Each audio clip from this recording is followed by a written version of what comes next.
We don't always have prepared speeches, and we don't always have prepared answers to everything in the world.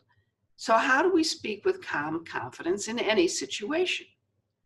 First of all, it's a good idea if you are going into a situation where you know certain topics will be discussed, that you think ahead of time about what you'd like to share. If you went on vacation and people are going to ask you about it, you think about the 2 or 3 things you'd really like to share. If you unfortunately went through some kind of health scare, you think about what you're willing to share if you're willing to share it.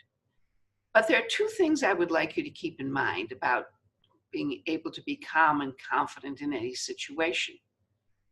Number one, don't let anyone, and I mean anyone, stampede you into an instant answer to something they're saying. And sometimes what they're asking about, their question isn't even clear.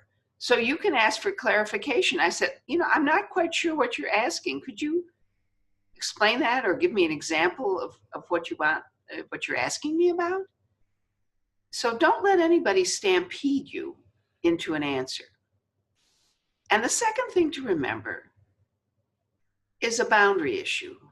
You are absolutely under no obligation whatsoever to answer every question you are asked. We live in a world of people who are nosy. And by the way, it's always been this way. There's always been a nosy relative who's asked something that's none of his or her business, and you don't want to create a family feud by not answering, or you have a friend who asks something that's out of line.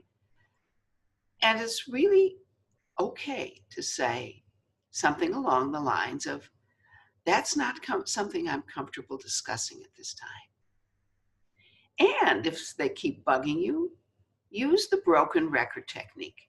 And if you remember records when they were broken, they would go, over and over. And you just keep repeating, that's not something I'm comfortable discussing at this time. And by the way, sometimes you don't even need to say anything. If somebody asks you really off the wall, give them the look. You can't believe. I mean, the look is you can't believe they would ask you something so out of line. The ultimate giver of confidence is the knowledge that you can choose what to say, what to answer, and whether or not to say anything at all.